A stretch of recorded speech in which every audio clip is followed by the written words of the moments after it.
The kind of the lead question, I guess that I can start with, for each of you, is just a general perspective on where you see volleyball coaching in the UK right now in its kind of development cycle. So, Audrey, why don't you start? Yeah, I think coaching generally is evolving really, and I think for many sports, coaching, the lucky ones have coaching as a profession. I think in terms of coaching, certainly as a profession here in the UK, is that the opportunities are less, but that doesn't mean to say the opportunities for coaching are less. I think there are certainly lots of opportunities, and over recent years, there have been roles within universities that have evolved that we didn't necessarily have before, and roles with talented athletes in academies. I think those roles have evolved, and then of course the role of the club coach is still there. We have a fairly vibrant league structure here in England. So the opportunity to coach at a very recreational level versus the opportunity to coach at the top of the game is still relatively vibrant in England, I would say. Okay. Simon? Yeah, well, from an educational point of view and a sort of development point of view, I think we've been pretty lucky in the UK that we've had some amazing technical coaches, some coaches that have just sort of brought a lot of information, a lot of diversity to the game in this country. But I think we're possible exceptions, but not enough coaches have actually gone out and experienced what's going on around the world. It seems to be still quite insular, and we're lucky that there's been the game in this country is supported by a lot of diversity, people from other countries that are bringing new ideas. But I think historically we've probably relied on too few coaches to sort of disseminate information and give background. But I think with more players going out and coaches being out and new coaches coming in, there's maybe a greater diversity of information and ideas than there's ever been. Obviously the internet and things like this obviously help. But I think from a coaching point of view, we've been quite insular overall. Okay. Alex? Yeah, I'd like to echo Simon's comments. I think that there's a wealth of information out there. I think it's I think it is too focused in a smaller pool. It needs to be disseminated down through those structures. And if you look at how the coaching courses are structured, then I think there could be some improvement there with additional bolt-ons. There isn't any mentoring in this country in the way that I foresee that it could be really beneficial. And I think if we could add that into the matrix of a new coach, that they have to spend X amount of hours, be that working with a more experienced coach or be that online, then I think that would really help push our current coaches and future coaches on, because after you get that little certificate, you jump in the deep end, and 99% of people don't have that mentor that they can rely on. So I think that would be something that we would need to address in the future. I don't think it's a quick win, but I think it's something that could be put into place fairly rapidly, and then that would disseminate down the coaching ranks in the future. I remember when I was over there. Go ahead, Simon. No, I was just going to say, I think we're a wee bit behind other sports in that regard. There's a lot of performance coaching going on and a lot of support for other Olympic sports in terms of mentoring. And Audrey, you probably can talk a bit more than me, but certainly you were part of that GB development program as well, weren't you, Audrey? Yeah. So I just think from a general volleyball terms, we're a wee bit behind some of the other sports, because I know hockey, as an example, the structures there are unbelievable. I don't know if you want to add, Audrey. Yeah, I think the point around mentoring, I think it's a really good one, and there's kind of formal mentoring and informal mentoring, and often mentoring can be seen as somebody imparting wisdom, but one of the most strongest forms of mentoring that I've found in both for personally is kind of that peer mentoring, and I think that's probably a system that we could make better use of. In England, I think historically it's happened very, very informally, where there have been some of these technical experts, let's call them, who have been really super for the game here, and they've informally mentored, and it's kind of died off a little bit.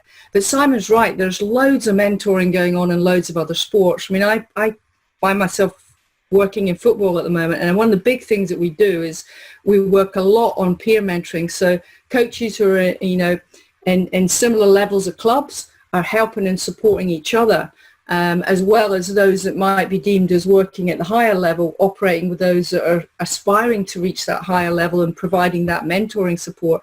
And that, that's people's time. So I actually think that's something that we could do and resurrect quite quickly in England, because it's incredibly valuable. It's, people talking to people and sharing really super ideas and wisdom. So I think that's got a lot of legs for us here in England if we can kind of get that off the ground, and go back to how it maybe was, but then move it on a little bit and think about it as a kind of peer mentoring. So, peer to peer, as well as, younger coaches working with more experienced coaches.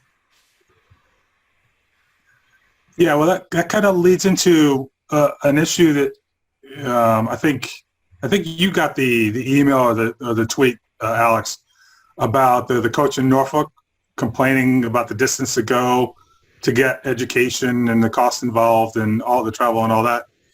And, it's something that I've definitely heard about pretty much every time I've been over to England when I was coaching there myself. I was out in Devon, so that's at times seems like, a whole different world to everybody else. And I remember when I did my level 3, nobody would come watch me for the evaluation part of the requirements. There was nobody available to, because I think Bournemouth was the closest that anybody who was, ranked high enough could come from. And that was going to be, a 2.5-hour trip on a Wednesday night or something like that, which was difficult. So I ended up having to video myself and send it in to Richard, who was the coach's chair at the time. Obviously not exactly what the intention of the program was. So I think there's the challenge of the education side of things is, okay, you don't have a lot of coaches who are making any money at it. So there's nothing to finance the education unless somebody has a really strong desire to take their own money and bring it over. And then the question of distance. And I like the peer mentoring idea, and it was something that I've thought about just in general terms. And one of the things that interested me while I was over there, and even in kind of following it since, is you guys tend to have a more structured approach to things like coaching education, and part of it was reflected in how the different levels were structured. And I'm blanking on the abbreviation of the general classification that the level 1 and level 2 were part of UKCC. Do I remember that right? Yep. That's now shifted. That's now gone away from that. Whereas somebody was commenting about that in the States, we don't have that sort of structure. I mean, yes, USAV runs CAP, but maybe because of its, England is a small nation, you're more able to, okay, this is how we want to define things. Is that kind of a reasonable look at it? I think that in the US, you've also got Impact, which is your online, I think it's 12 hours for your... Yeah, it's the first level, but I think it's only like 4 hours, but yeah. 4 hours, yeah. So that's a great introduction to some type of coaching. Just knowing the roles and responsibilities. I need to make sure that the equipment is safe and I'm first aid trained and child welfare, and having those processes in place. I think over here, there's a lot of things that happen around the Kettering area because of the national centre, but level 1s take place throughout the whole of the country. I think, just to go back to what I was saying before, I think that getting the level 1 certificate is great, but I think actually people want more than that. I think people want a little bit more know-how, and they want that on a more local basis. And so I reached out to a number of schools last summer and to say to the PE teachers, look, do you want me to come in and I can run a little teacher session for you and give you some pointers on how to take the sport forward for you? And I had a couple of schools accept that offer. So I went in, and the plan of action was to do more of those right now. But obviously there's no school taking place at the moment. So I think that there needs to be a think about how we can pass on information without having to dedicate weekends or additional weekends to people that are enthusiastic about taking coaching forward. Please correct me if I'm wrong, but I think a level 1 is 3 or 4 days now, and a level 2 is 4 days. So that's a lot of time to put towards something where actually could we do a masterclass of some type, or teacher education or a coach education that's based around 1 or maybe 2 topics, which is a morning or a single day.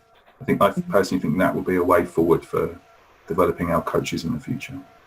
Isn't it funny though, we find ourselves in this situation of COVID, and this is week 8 of being at home, and I've spent more time looking at my computer and doing more online things. I think it's really telling us that as much as we're in the business of developing people, we don't make biscuits or widgets. We develop people. There feels like this desire and need to actually be stood side by side with them. I think what these 8 weeks have shown us is that you can do this type of activity and still develop people. So I think remote learning and digital learning can play a bigger part. And for a sport like ours, which doesn't have huge amounts of money, and you're a brilliant example of being down in Devon, to be able to send somebody down there, I think it's proven now that we can do it more remotely, and we can send in video clips, we can use tactical pads, we could have a coach conversation, a coach development conversation over a computer. It probably wouldn't be all of our preferences, because you like to stand shoulder to shoulder to someone and be on a volleyball court or by the side of a court. But I think it's really shown that we can have a real, what we call blended learning now, which might help us in a big way. So really bizarrely, a really tragic situation could really reshape how we look at developing people. I think just to sort of build on that, Audrey, there's when I was up working with Sports Scotland for a while, there's an organisation called OneFile, and they basically do all of that. So it's for NVQs and sort of slightly lower level, but it's a way of documenting things. But you can do that with coaching. So you would record your sessions like you had to do, John, and it would be assessed, and you would have a sort of portfolio and a license that you could upload all your CPD and all your coaching evidence, and at the end of it you would get your NVQ or whatever your qualification is. And the point OneFile make, and I'm not endorsed or sponsored by OneFile, but I like the idea of it, is that you've got a portfolio and you can demonstrate what you've been doing, but more importantly the coach educator can give you direct feedback and almost in real time. And you're kind of eliminating this idea of, like Audrey says, I need to spend 2 hours travelling to Devon and only deal with one person, but I could in 2.5 hours deal with 6-8 people. And I think it's just much more better use of time and resources. Because I think what we're talking about, it's okay to mentor, but who's going to do the mentoring? How many people are in that position? How many people are trained? How many people want to do it? And I think moving with technology and embracing technology is definitely the way forward. And from my teaching point of view, I'm finding I'm having to do that as well for coaching degrees. And I think it's definitely the way forward. One of the things that I was thinking just now, in terms of if you do more of this mentoring type stuff, or what you were talking about in terms of somebody having to submit X number of hours of themselves coaching, is the side benefit to that is Now it forces coaches to actually record themselves and see themselves. Well, hopefully they watch, or at least they're encouraged to watch, because it's something not enough of us do. We spend a lot of time watching video of our teams, of other teams, of players we might be trying to scout or recruit, but we don't watch ourselves very much in terms of how can we get better? How can our body language improve?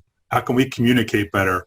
Are we paying enough attention to the things that are going on in the hall around us that, that our position demands? I remember that specific part of the evaluation process for level 3 was Richard was looking to see, okay, has everything been put in a good place from a safety perspective?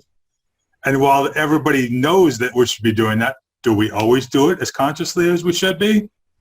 Is there a sweater in the corner that shouldn't be there just because somebody came in late and tossed it there that maybe you didn't see, or you just kind of, glanced away at? So I think that can be an interesting positive side of things if we do actually go in that direction. Mm-hmm.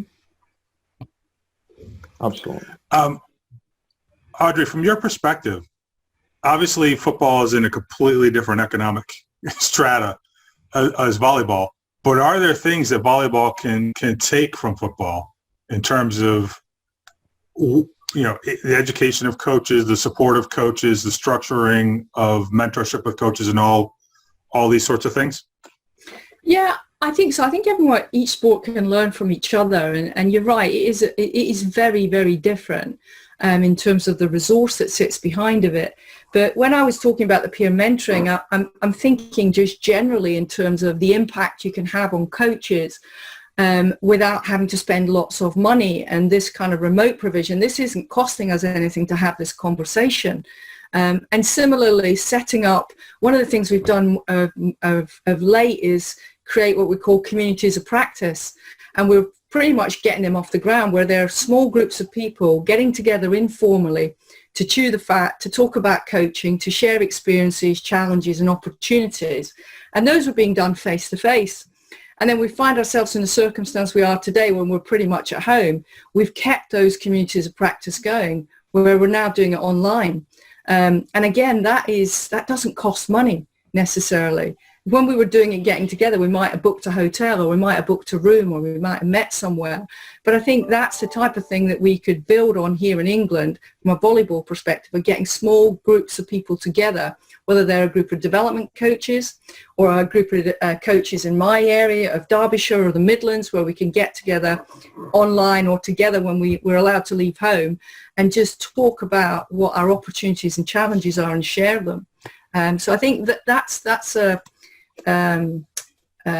development area that a lot of sports are looking at, where they can bring small groups of folk together and talk about what the impact is, what's going on in their world of coaching, whether it is dealing with the safety that you're talking about, or how to create the right learning environment, or it might be about player engagement, or it might be about my personal coaching behaviors, how I'm self-evaluating myself. So there's a number of topics and stuff that you can discuss without having to spend oodles and oodles of money and time to just help and develop each other. So communities of practice are definitely a big thing that we're doing in football and rolling out up and down the country.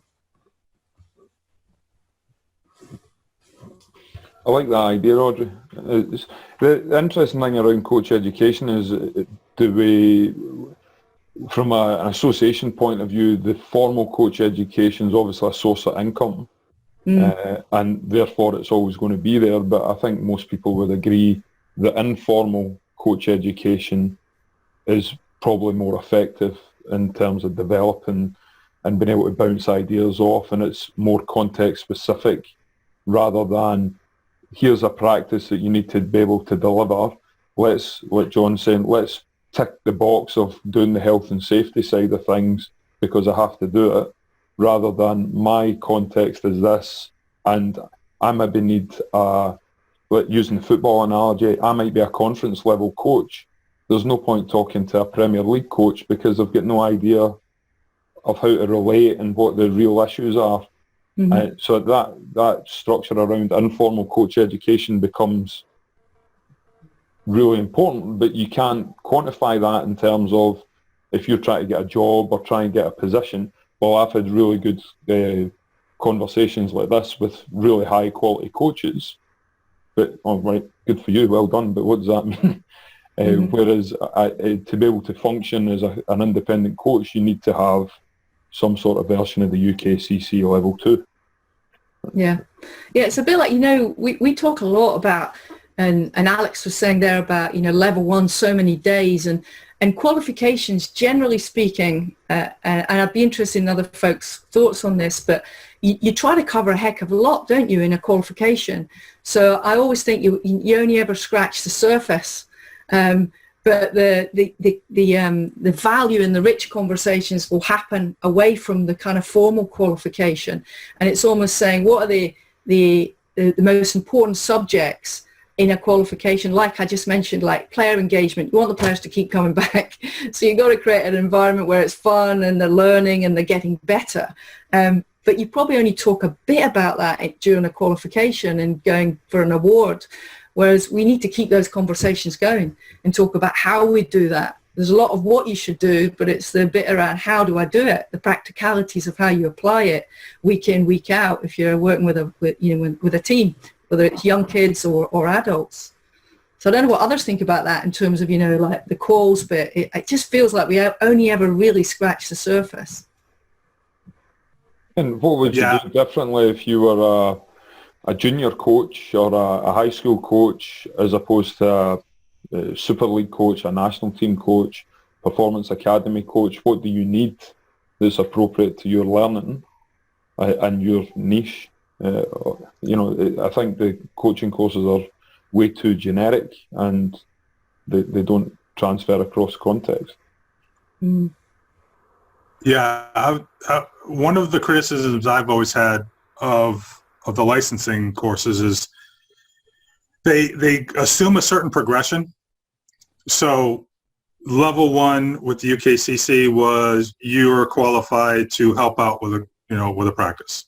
Level 2, you can assist with a full practice, something along those lines. Or they did not, and it's the same in the US. They don't reflect a certain reality where in a lot of places you're a coach because you got pulled off the sideline. So you're doing a level 1, but you're already a head coach because they needed somebody to be a head coach. And that is not reflected anywhere in the formal education that we have. So it's like people go to these things because they're required for one reason or another, insurance, whatever. But, it's like you say, it's just ticking the box. It's not actually necessarily improving their ability to deliver a good practice, manage the team during a match, which is what their day-to-day work is, as opposed to, okay, yeah, well, helping out with a practice that'd be great, but it's not, I'm 3 steps beyond this already. Help me out here. I need to think about how to put lineups together and think about periodization and all these other things that go into being a head coach, not just running one practice session 1 day a week. Just on that, John, I was at a seminar up in Scotland and it was led by the performance director of British Gymnastics a few years ago now. He was a Romanian guy and he had to do a 5-year degree in order to be called a gymnastics coach. So Alex is pointing that 4 days is a lot of time. This guy had to do a 5-year degree, and if he failed any module or at any time, he was done. And it went into all the stuff around periodization, planning, whatever, all the technical stuff, all the physiological stuff. And he was very clear that the difference between Eastern Bloc Romania coach development in the UK was we do it as a tick box and they do it as a career option. And it's a profession. It's not just something to do. It's actually a profession. And this guy had to devote 5 years of his life to be recognised as a gymnastics coach. And it's just mind-blowing that that's an option because we have degrees here, but sports coaching degrees, but at the end of the day, people don't have that many opportunities to actually become a coach. But professionally.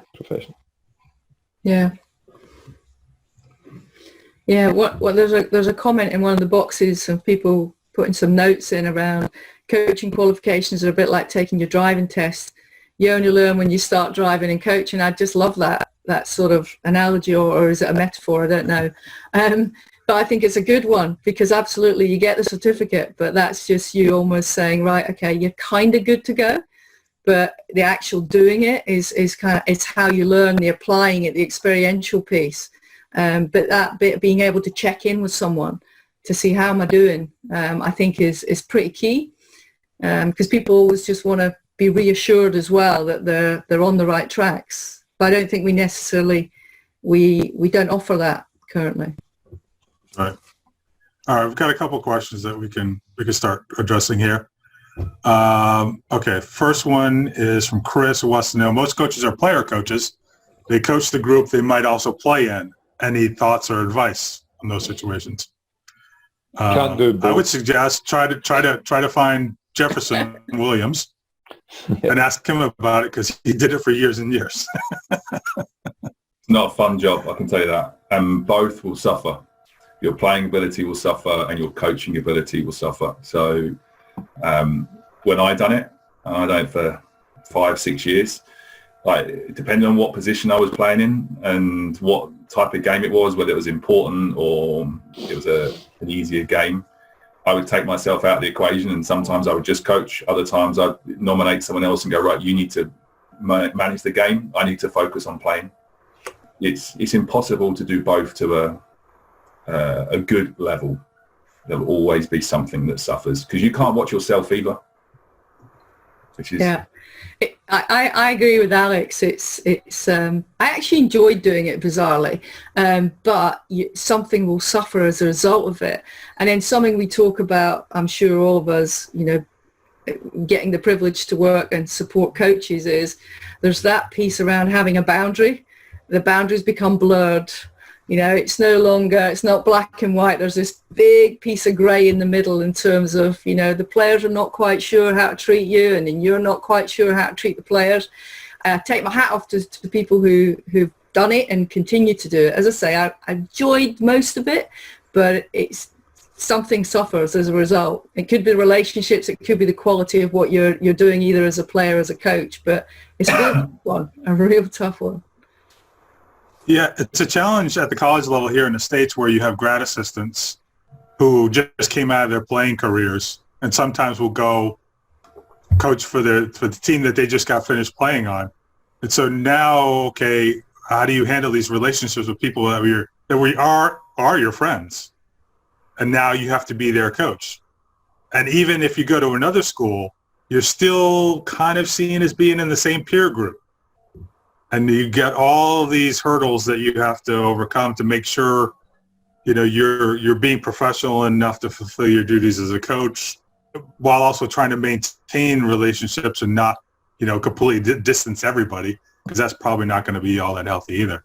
So it's, yeah. I think, John, the mistake people make is they just don't readdress the boundaries, or they don't reestablish rather the boundaries, and you just don't then talk about it. So then nobody's clear in terms of where you are. So I think my advice would be to reestablish boundaries if you find yourself in that position, because if you don't, you're going to get into a world of bother, because people are seeing you as what you were, but you're now actually in a different role. So it's like, name it, rather than just get on with it. Name it. It's a bit different now, and here's why it's a bit different and what we need to do. But often we don't. We think afterwards, maybe I should have done that. I think it's also really good to have a wingman in that scenario. So for most of my coaching time, I had someone else that would step in when I was making an incorrect decision, shall we say, whether that was playing or coaching. Was like, hey, you've not taken everything into account. So they were holding me accountable as well. Because it is a lot of pressure to be a player coach. Everyone's looking at you, but then you've also got to perform as well. So definitely having an assistant coach or another player coach that's hopefully off of the court during games if you're on the court. But every scenario is going to be different, isn't it? And that's the tricky aspect of it. But I do agree with Audrey as well. Yeah. Boundaries are important. Okay, question from Alex. Would a young coach be better served in their development by taking up an assistant role with a higher team, higher level team versus a head coach role with a lower league team? I think it depends what you want to do as a coach long term. I think when I started off coaching, I was head coach almost straight away, but didn't really know what I was doing. And there was a lot of trial and error, a lot of mistakes. But I think if you want to be a high-level coach, then if you want to be a high-level head coach, I think you probably want to put yourself in that position as quickly as possible. But at the same time, based on the stuff Audrey's already said, if you've got somebody that you can speak to and bounce ideas off and sort out the mistakes, and you're going to be in a much better position than being somebody's assistant coach, because the roles are completely different, the demands are completely different, and you might not have a relationship where you're going to be able to move forward as quickly as you might want.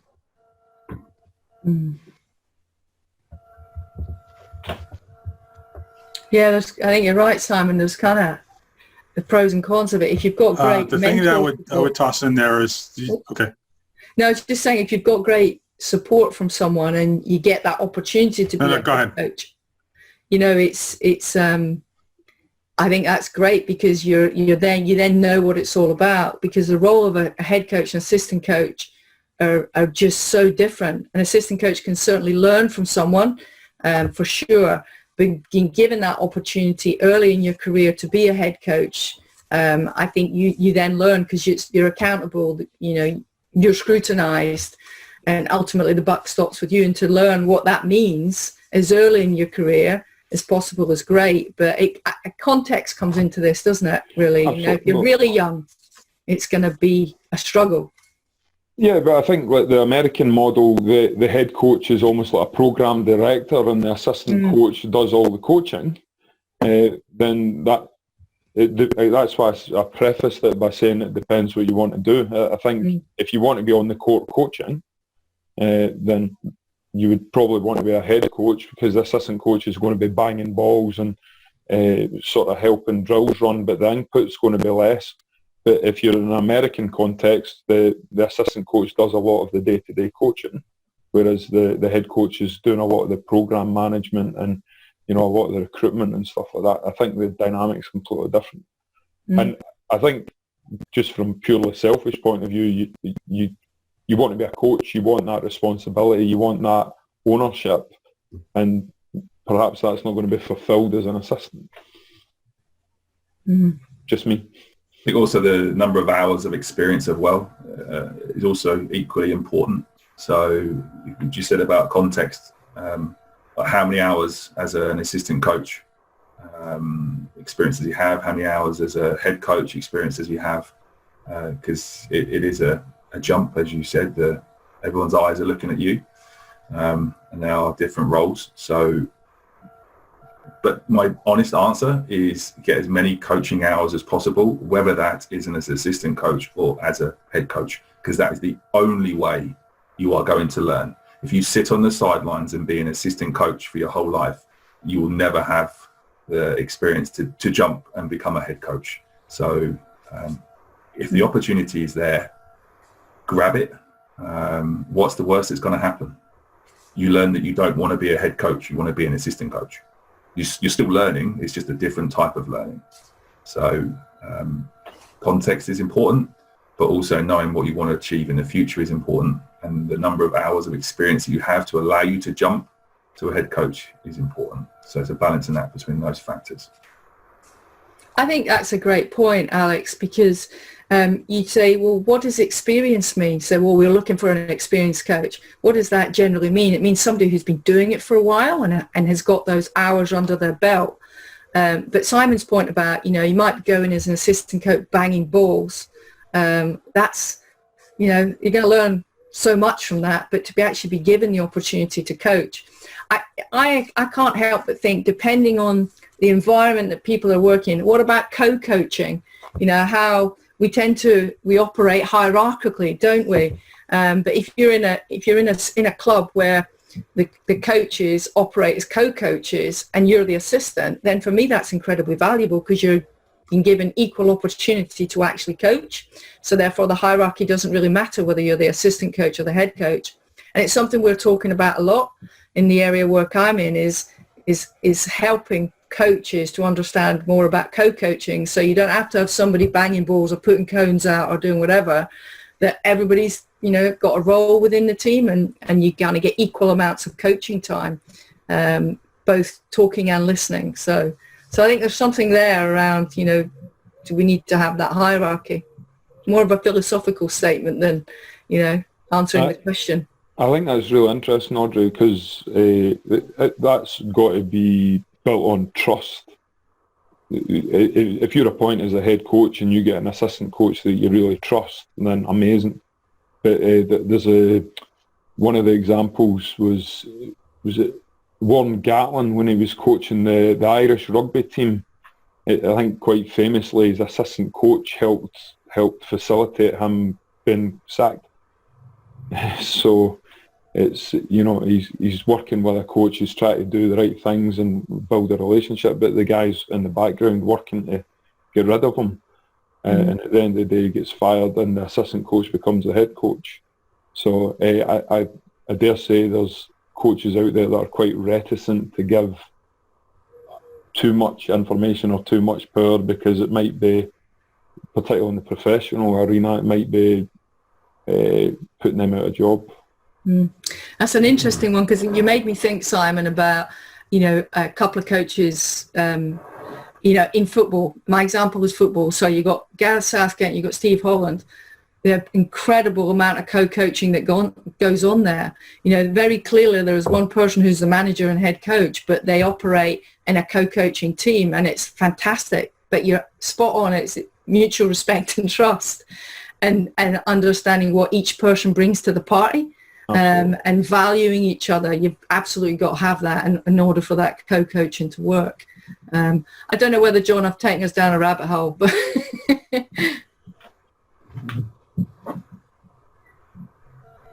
is John still there? Is he still there? Yeah, I'm still here. My internet's just a little dodgy. The thing that I would say here is I once asked Mick Haley what his advice would be for young coaches, and he, without hesitation, said get as much head coaching experience as you possibly can. And in the U.S., you do have a structure with college assistants where they can go be a juniors coach, during the off season. So they have the ability to, as we talked about, do both. Be an assistant coach under an experienced coach, working in that environment, but also getting out there and being able to express themselves and learn through the actual process of coaching.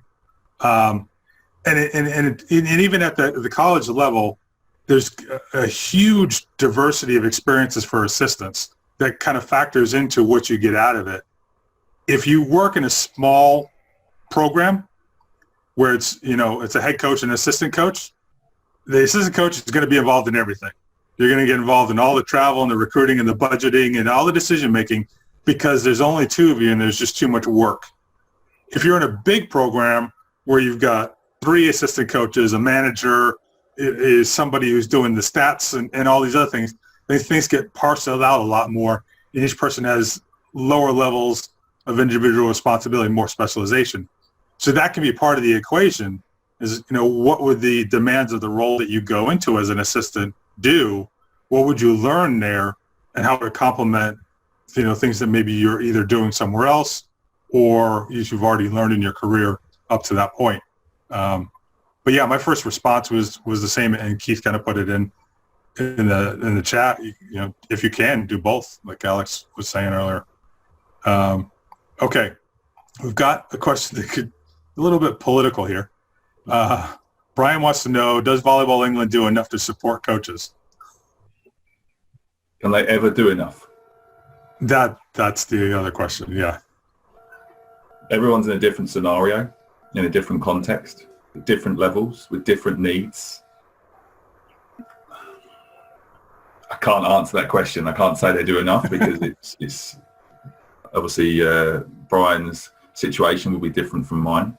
different from Lofty and different from Audrey. It has to be context specific, but I also think there has to be a strong emphasis on self-development rather than waiting for someone to spoon feed you. If you're waiting for that, you'll be waiting a very long time. Mm-hmm. But if you go out there yourself and ask questions, ask people, they will be more than willing to help. I went over to the States 2 years ago and literally just emailed every single D1 coach around the LA area, and ended up meeting 6 different head coaches that were like, hey, come in, have a coffee with us. And I didn't expect, I expected like maybe one answer, thanks, but no. But all of them said yes. Like, people are willing to help. Volleyball is a small enough community. If you ask, people will give you some of their time. So I can't answer that question, but take some responsibility and engage with your own learning and ask people. Like, I'm sure the people on this panel would be prepared to help out as well if asked. I think that, on you go, Audrey. Oh, right, okay. But I'll jump in. I think, like I said earlier, the coach education from the federation is designed to help make them money in whatever way it is. So there's lots of level 1 courses because there's a lot of demand for it. There is next to no level 3 or level 4 based on our hierarchy because the demand's not there and it's not cost effective. In terms of support from the federation, in terms of me as a national team coach, Gillian checks in with me and sort of makes sure I'm doing all right, but there's not a lot of asking, what do you need, what do you want. It's very much like Alex says, you've got to be very proactive, and I think it's easy just to go with the flow and stuff like that. And again, it depends what you want to do. If you want to be a high level coach, you're going to go and learn about what other coaches are doing. You're going to read. You're going to do some research. You're going to ask the questions. You're going to ask awkward questions. You're maybe going to record yourself and sort of strip away everything and be brutally honest. Just to sort of jump back a bit, I was part of a study that was based around reflective practice, and I was videoed in practice. I was videoed in match situations, and the main thing that came out of it, I was disgusted how bad my body language was. And I had no idea, but my body language, I might be thinking I was being positive and I might be putting a good message across, but my body language was disgusting. It was so negative and so, unapproachable. It's amazing to actually see it. So I recommend anybody does it. Mic yourself up and watch yourself and see what messages you're putting across, both verbally and non-verbally. It's quite fascinating. Mm.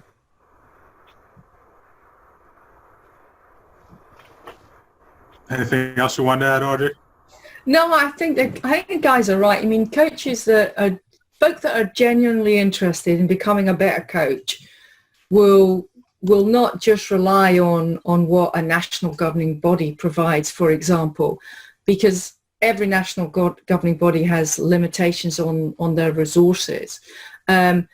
I think I answered the question, could they do more? Yes, I do think they could. And some of the stuff we talked about today, I think the national governing body could get those off the ground that are not cost prohibitive. So I do think we could do that. But that will require us to get our heads together, and the likes of us that are on this panel tonight, to put our hand up to say, do you know what? I'd be willing to support on that.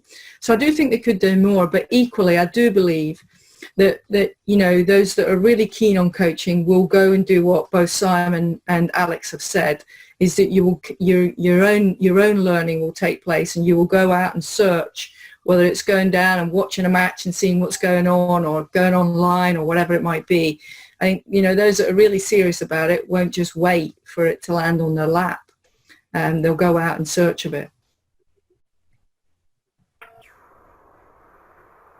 Okay. On this topic, John wants to know if the FIVB courses are a worthwhile investment for UK-based coaches. They are an investment, both in terms of time and money. As an FIVB instructor, absolutely. I think one of the first points I I made... didn't know that, Simon. Oh, well, there you go. Full of surprises. I think my first point around volleyball being quite insular, the FIVB courses are fabulous for getting different perspectives from different people from around the world, different points of view, different ways of doing things. Fantastic. They've abbreviated the courses quite a lot.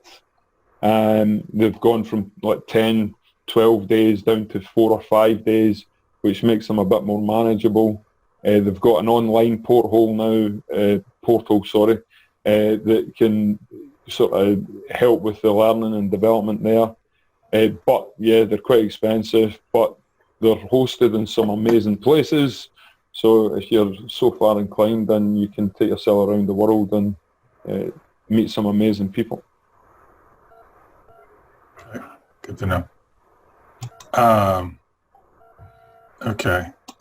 We've got a question from Emily, who wants to know advice for a club that has a growing and adult junior membership, grassroots to MVL, and are desperate need of more coaches. Can we have people who aren't registered coaches coaching to gain experience? People want to help, but I'm often worried about the rules, quote unquote, as it's not always easy for some areas to get people on courses.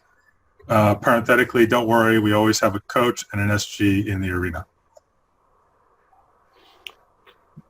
Probably just comes down to public liability. If you're not qualified, you're not insured, and it's whether or not you want to take that risk. If there's a qualified person, then you've got to think about ratios of players to head coaches. So as long as you're within that and there's a head coach there to supervise, then you might be all right. But the environment we live in with public liability, I wouldn't advise it. That's one thing I do love about the American system. We need some more people. Guys, it's 4 hours or 12 hours, whatever impact is. Like, get online, get that covered. Because if I'm under the correct understanding in the States, a lot of clubs have one qualified coach. Everyone else is impact. And then they can become qualified coaches later on down the line. But if we want more qualified coaches, we need to have a way to get them on board quickly, get them the experience and the confidence, because the first time standing in front of a group of people is quite daunting for a lot of people. I think Gillian's looking into that, abbreviated course, to be fair to the association. I think they are looking at that. Because the health and well-being has got to be front and centre, hasn't it? You know, as Simon said about the public liability piece, but in this day and age, kind of safeguarding of children and vulnerable adults, you know, people have got to be aware of that and have done some of those tick boxes, because otherwise, you know, you're setting yourself up to fail and break laws and so forth. So I think, you know, I think there's ways of doing that, and which is what Alex is alluding to, I guess, that and if Gillian's looking at that, I think that's a good way forward, so that we can have more you know, aspiring coaches being given an opportunity to step into the hall. Yeah, the impact does focus a lot on safety, child welfare, all those sorts of things, and it's the minimum requirement for anybody to coach juniors under USA volleyball sanction. And a lot of people don't go any further than that. They just opt not to go through the coaches accreditation process, and because it's not necessary. Which is another part of the equation.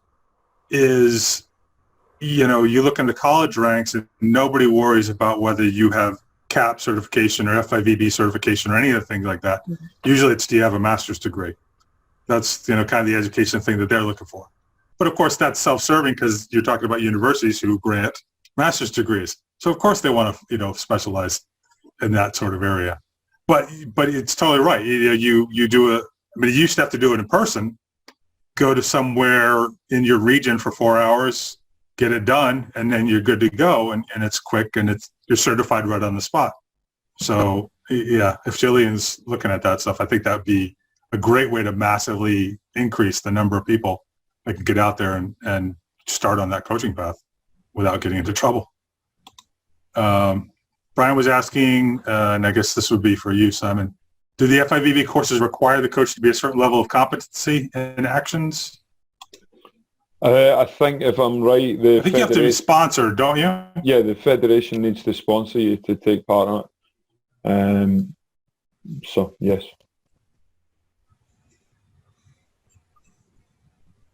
Okay.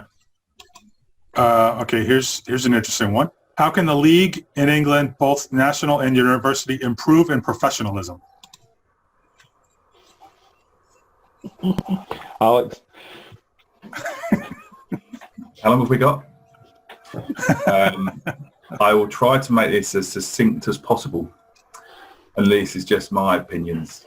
I think we need to behave like professionals before we can become professionals. That's the first thing. Just because you're paid doesn't mean you're a professional. In my opinion, it's about the behaviour and the mindset. And how can the leagues become professional or to improve professionalism? I think that, again, we need to treat it for what we want out of it. If we want to treat it as a fun social thing to do, then we're never going to go any further than what we are. But I think that if we are to take the sport forward, I strongly believe we need to engage with the public. And to do that, we need to create events. We need to have showcases. Playing in front of one man and his dog in a freezing cold sports hall is pointless. That is not going to help the sport. That is not going to help the people involved in the sport. Whereas I believe creating events, showcases where we invite people who are not volleyball players. We want fans. We don't want players to then create a more of a professional environment and to take the step and to take the sport forward. I think we need to drastically look at what we do in the National League. I look at other sports, and it's not about the number of athletes. It really isn't. We're deluded if we think that. If you look at ice hockey, they have something like 4,000 registered athletes in the whole of the UK, not in England, the UK. Sheffield Steelers attendance is 6,000 people. They have more people going to watch one of their games than play the sport. So it's not about the number of athletes we have, it's how we treat the game. And that all started, I can't think of his name now, but the guy who's the chairman of the Sheffield Steelers, he started and brought the league together and said, guys, this isn't good enough. This is what we are going to do. We are going to have Kiss Cam. We're going to have the throwing the teddy bears on. We're going to make it into a family-friendly event. We're not going to have punch-ups on the ice. And he said, you guys are going to come with us. And we're going to show you how to do it. And then the other clubs started to do that. And the next thing you know, another club's professional, another club, another. And now you have a professional ice hockey league in England where it's snowy for one day a year maybe. So I do think we drastically need to look at how we structure our events and matches to drive the sport forward. I'm quite strongly opinionated on that. And I'd be more than happy to talk to anyone about it if they want to help take it forward. Yeah. And Bartek is on here too. We all know that he will talk about it at length. He did with me for, I think, about 2 hours. So you can look at that if you want. Okay. This one's a bit deep. What are your thoughts and experiences on reflective practice in volleyball coaching? Simon, you kind of touched on this already. Individual reflection and also coach-athlete reflection, in addition to the normal peer-to-peer stuff that we kind of addressed before. I think I'm now building into my degree modules that are all stages, level 4, 5 and 6. Reflective practice is a core aspect of what we do in terms of coaching development. I think it's crucial. So I wish I knew about it earlier in my development, and I think taking notes, being able to look back on things and try and do it, as unemotionally as possible is really important. I thoroughly recommend recording either video or audio of your own sessions, It doesn't have to be every session, but you'll quickly realise what was going well and what wasn't going well. I think there's a temptation in timeouts to have to try and fill timeouts and talk the whole time, whereas half the time you're just repeating yourself or you're taking too many words to say the right thing. And by recording that and reflecting on that, you're doing yourself a big service, to be honest. Good. Yeah, I agree with one thing I want to bring up. Okay. Sorry, No, go ahead. I was going to say, I 100% agree with Simon in so much as the sooner you can learn about the importance of self-reflection, the easier your coaching journey will be. And I say the same as Simon said. If I'd done that a little bit earlier, I certainly feel I could have progressed and become a better coach. And reflective practice, if you speak to a coach, say, how was practice tonight? They'll be able to tell you how practice was, and this happened and that happened and the players did this. No, how was the practice for you tonight? And they're like, oh, crumbs, I hadn't thought about that. How was I tonight? How did I perform? I can tell you how the players performed, how the team performed, whether the drill they did was really good or not really good, but how did they perform in delivering that drill? What was their communication like? How much did they talk? Didn't they talk? How much did they have a grumpy face and a smile? Actually reflecting, did I get my message across? Did the players have understanding? The sooner coaches can have the ability to, and it takes time to learn how to self-reflect, but I feel very, very strongly and passionately about this. It's the holy grail in many respects. The ability to self-reflect will take you a long, long way in a coach. You've got to know self, get to know self well, and accept self, the good stuff and the bad stuff. But then the magic happens when you're willing to adapt and change after you've self-reflected. So I think it's ridiculously important in coaching. I've watched myself back a couple of times, and unfortunately, in our arena, the cameras don't have audio. And I've watched back, and I was having a positive conversation with the squad. And a bit like Simon said earlier on, and I watched it back with no sound. I'm like, oh my God. Like, I looked like I was having an absolute rant at them. I wasn't. I was actually giving them a lot of praise because we'd achieved all our goals for the evening. So I think it is really important to watch yourself and listen to yourself as well. And I don't know if you guys have found this as well, but as I've gone along that journey, when I watch other volleyball games now, I also watch the coach's behaviour. Like, are they stood up? Are they sat down? I can remember, Audrey, you telling me to stand up when we were in Holland that time because I was sat down and my knee was bouncing up and down because I was nervous. And I look back now and think, yeah, that was great. You helped me become self-aware of that scenario. And I look at other coaches now and see what they do. How do they manage their emotions and their communications? Because as Lofty said, sometimes it's very different from what you expect it to be. Some coaches will call a timeout, talk to one player and won't speak to the rest of the squad. They don't need to be spoken to. And other times it's to bring everyone in together. So it is a really worthwhile experience to watch yourself and to watch other coaches and how they behave during a game, in the timeout, and potentially after the game if you can see that as well. All right, we've got another sort of advice question. What statistic during and after gameplay do you find most valuable? Say that again, John.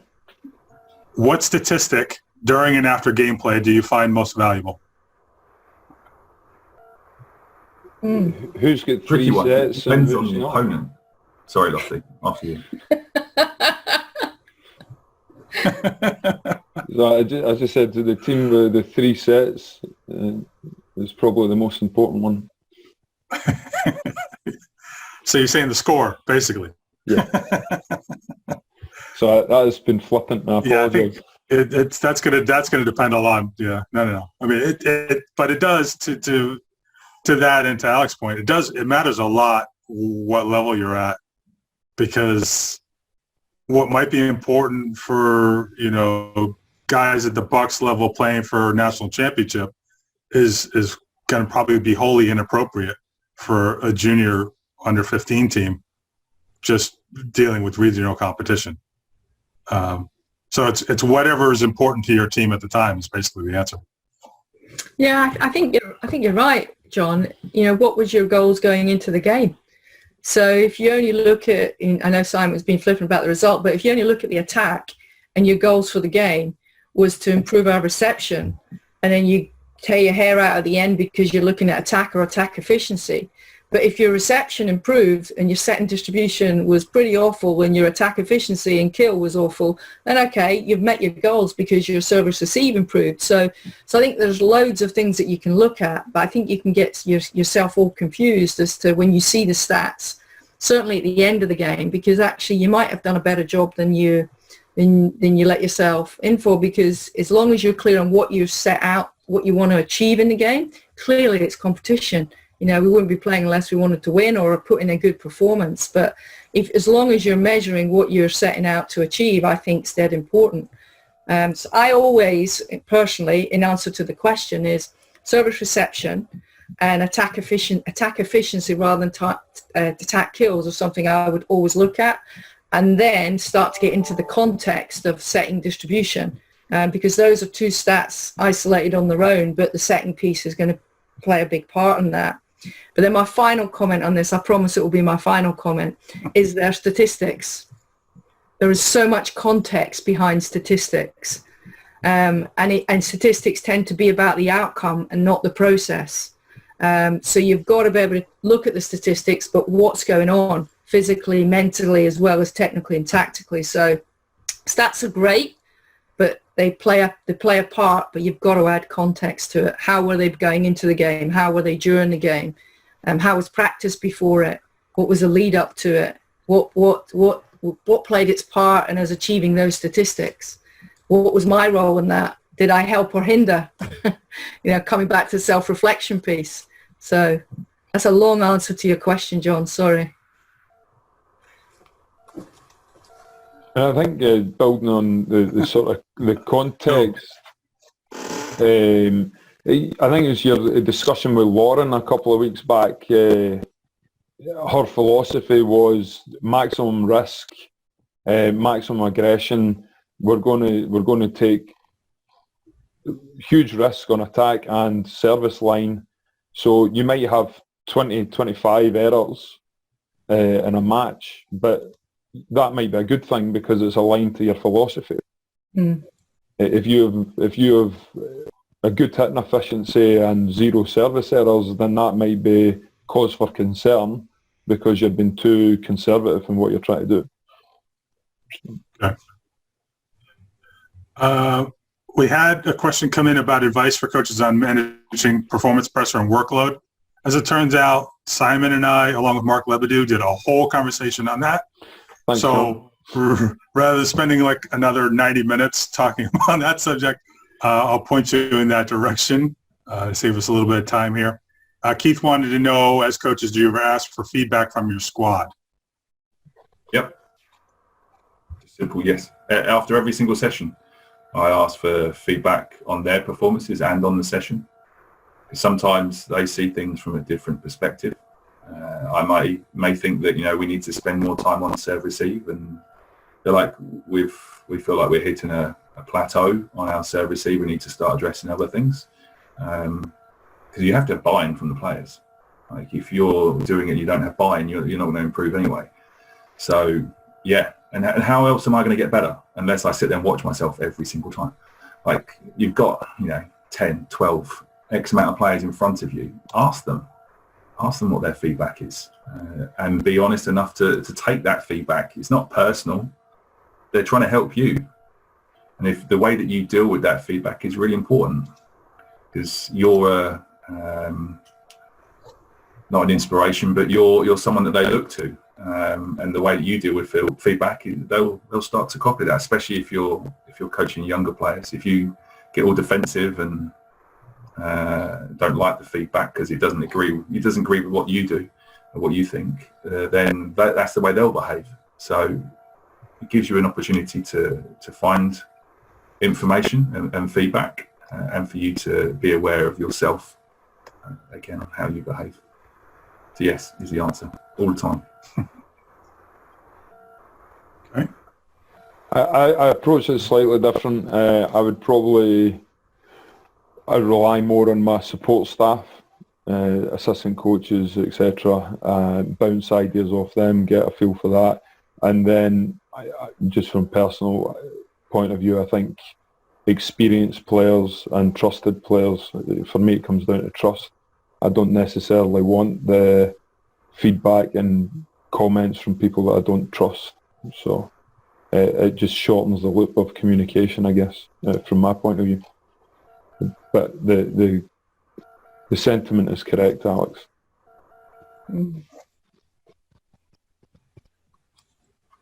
Okay. Alex wants to know, is getting more gameplay against opponents outside their own school/club the most important thing to do to aid the development of junior players?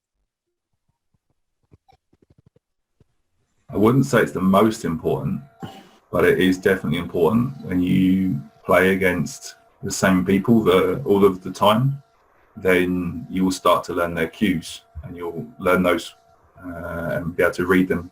A classic example of that is in some of our Tuesday night sessions. Like some of the wash drills we do are crazy, absolutely bonkers. They're really intense, super long rallies, a lot of chasing balls down, bringing it back. But then when we go to game day, we're facing different cues, so we don't read them as well. So I think it's important to be able to see other people or play against other opponents. I don't think it's necessarily the most important, but it is important from my perspective.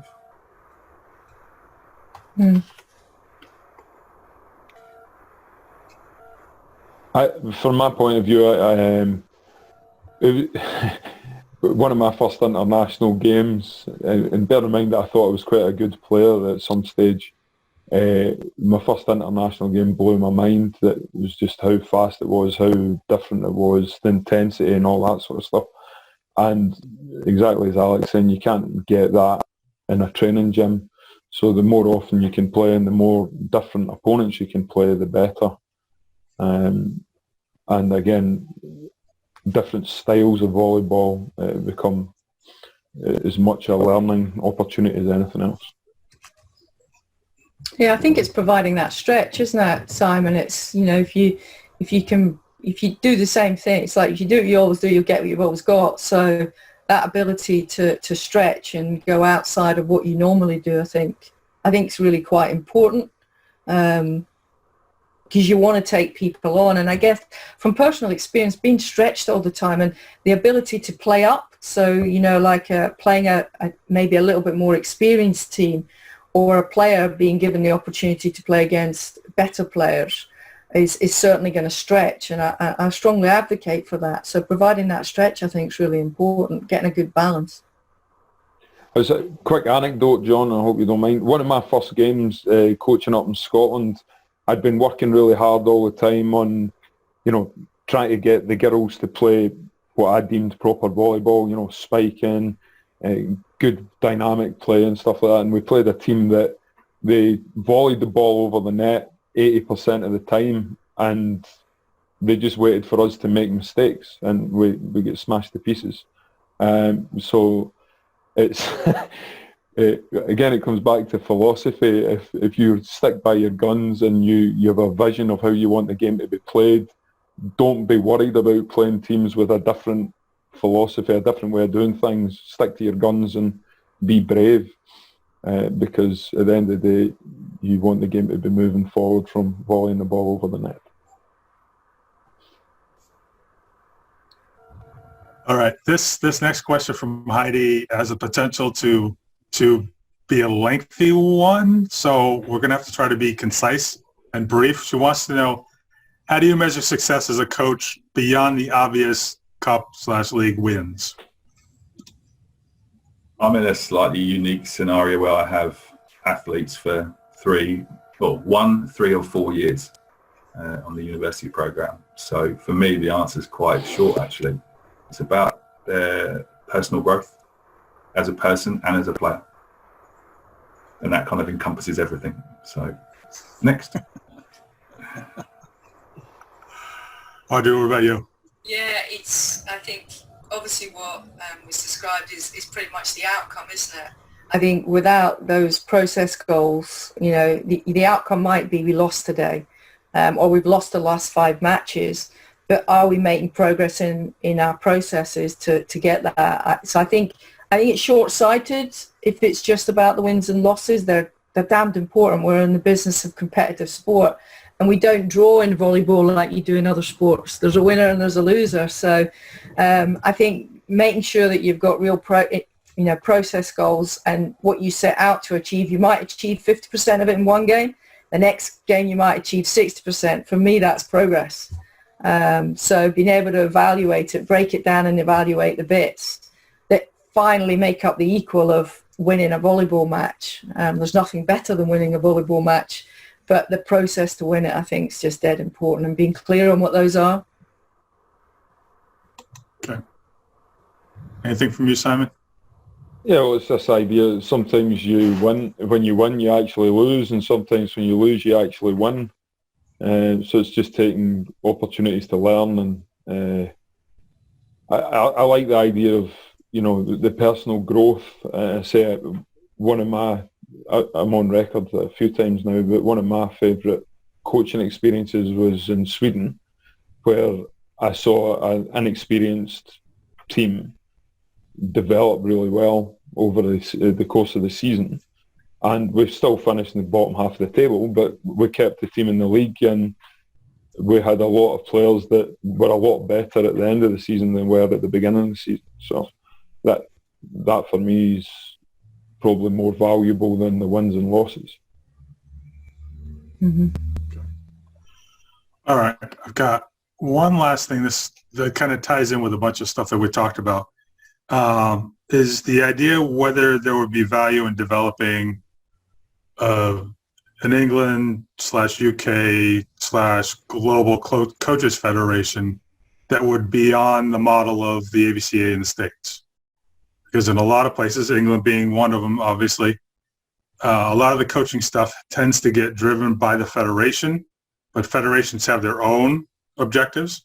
Simon has mentioned the profit motive a few times already.